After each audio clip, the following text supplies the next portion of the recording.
Mga kababayan, habang ang ilan ay nanahimik, nagbubunyi sa pagkakulong ni dating Pangulong Rodrigo Roa Duterte, may isang senador na gumawa ng hakbang na makatarungan at makatwiran para sa dating Pangulong Duterte. Siya po ay si Senador Alan Peter Cayetano, mga kaibigan, known to be the mediator sa lahat ng crisis sa politika. So ano ba ang ginawang hakbang ni Senador Alan Peter Cayetano? Gumawa po siya ng resolusyon, nakalagay house arrest sa PH Embassy, humanitarian grounds, edad at saka kalusugan. Ano ang nakapaloob sa resolusyon na ito? Hiniling ni Senador Alan Peter Cayetano na mailipat si dating Pangulong Duterte mula sa ICC prison patungo sa house arrest sa loob ng Philippine Embassy sa The Hague. Isang alternatibong makatao, legal, makatarungan, base sa edad ni Tatay Digong at karapatang pantao, base sa edad ni Pangulong Rodrigo Roa Duterte, at alam naman nating isa yan sa karapatang pantao ng mga akusado. Diba? So maganda ang resolusyon na ito, mga kaibigan. Ano ang masasabi natin sa ginawang aksyon ni Senador Cayetano? Well, mga kaibigan, alam naman natin ang mga Cayetano or ang tatak Cayetano, sila ay tinatawag na the mediator or known to be the mediator. Kasi nga 'di ba, nung nakaraang hearing nung June 10 sa Senado, mainit na ang debate between Senator Bato and Coco Pimentel. Tapos nagkaroon pa ng motion to dismiss si Senador Bato. Ano ang ginawa ni Senador Cayetano? Naging mediator siya. At dumating sa point na from dismiss, naging remand. At napagbotohan ito ng 18-5 at kaya naipabalik ang article of impeachment doon sa Kamara. Dahil yan sa pagiging mediator ni Senador Alan Peter Cayetano. Kumbaga, kung gumagawa siya ng solusyon, dapat walang dihado, dapat yamado lahat. Ganon ang tatak Cayetano.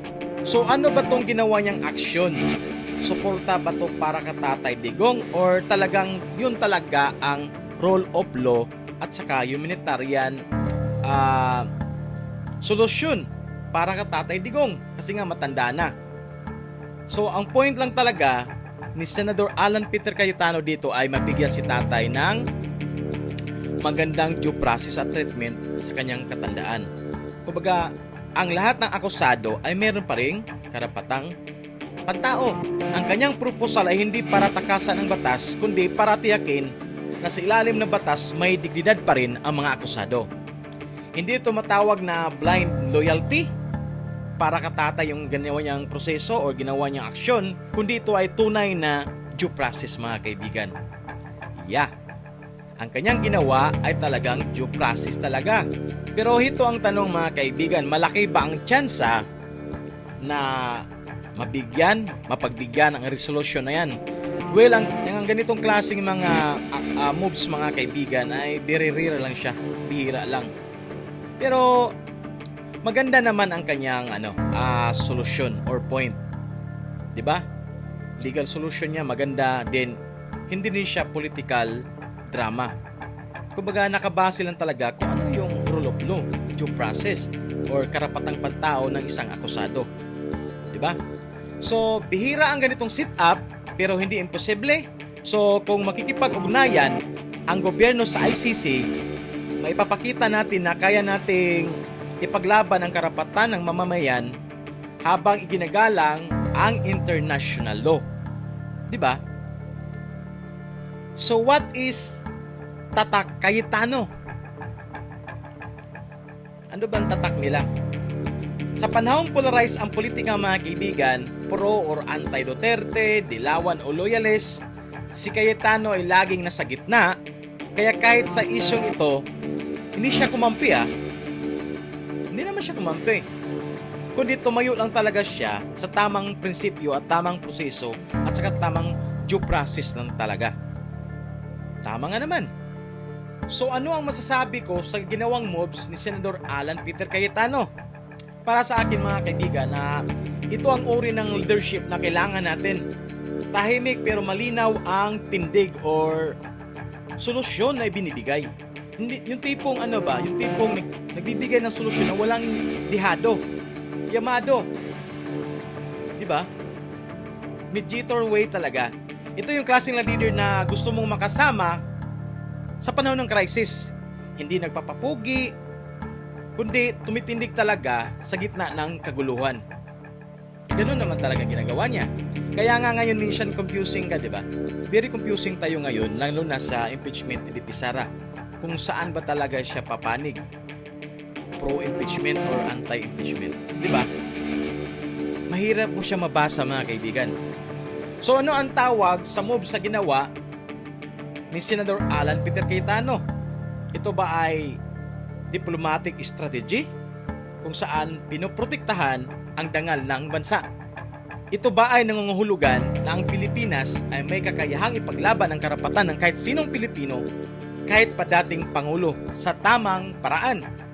Ito ba ang meaning sa ginagawa? Ito ba yung point sa ginawang aksyon ni Senador Alan Peter Cayetano?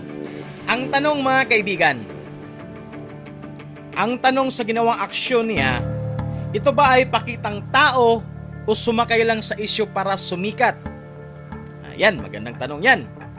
Pero para sa akin, mga kaibigan, si Senador Alan Peter Cayetano ay isang leader na hindi mo kailangan palakpakan or hindi siya naghahanap na kung may ginawa siya, dapat mo siyang palakpakan. Kundi, ang ginawa niya talaga ay magandang solusyon sa both parties pa. Panindigan ang tama, nagbibigay ng solusyon na hindi dihado ang bawat grupo. Yun ang point niya. 'Di ba? Yun laging ginagawa niya. So yan yung tatak Cayetano. So ano ang masasabi niyo, mga kaibigan, sa ginawang aksyon ni Senador Alan Peter Cayetano? Agree ba kayo sa house arrest proposal niya para sa ating dating Pangulong Rodrigo Roa Duterte? Or gusto niyo talagang pauwiin si Tatay Digong dito sa Pilipinas? In other words, may solusyon si Robin Padilla na pauwiin na si Tatay dito. Then ang proposal naman ni Senador Alan Peter Cayetano ay kung hindi mapagbigyan na makauwi dito, ano na lang, i-house arrest na lang doon sa Philippine Embassy sa The Hague. So yun ang parang pangalawang option na gustong i-point out ni Senador Alan Peter Cayetano. Tama nga naman, no? Kung hindi mapagbigyan, yung ipauwi dito, yun na lang, i-house arrest na lang siya doon sa Philippine Embassy sa The Hague. Magandang idea, mga kaibigan, no?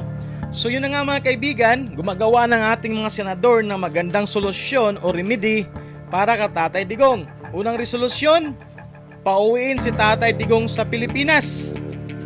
Then gumawa ng second moves o remedy si Senador Alan Peter Cayetano.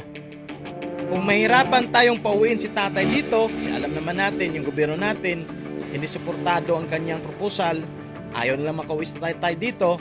So gumawa na lang si Senador Alan Peter Cayetano ng pangalawang opsyon. Kung hindi mapauwi dito, para mabigyan man lang ng magandang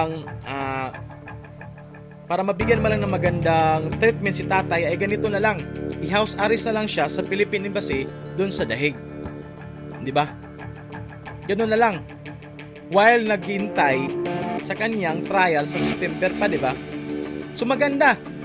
So titingnan lang natin, mga kaibigan, sa dalawang resolution na yan kung ano ang maaprobahan, saan ang papaboran, mapauwi pa si Tatay or house arrest na lang muna sa The Hague. So yan ang dalawang aabangan natin. So yan lang po yung topic natin sa araw natin, mga kaibigan. Basta ako, mga kaibigan, hindi ako cheerleader, mga kaibigan, ha. Nag-analyze lang ako. Pero kapag may matinong hakbang naman nakikita natin, dapat talaga natin i-acknowledge yan. Katulad sa ginawa ni Senador Alan Peter Cayetano. Kumbaga, hindi ako cheerleader, analyst lang ako, pero kapag may matinong hakbang, dapat natin i-acknowledge. Pero kung may ginawa ka namang hindi magandang hakbang, dapat din natin i-acknowledge at banatan. Diba? So yan lang po, mga kaibigan, sa araw nito. Bye-bye!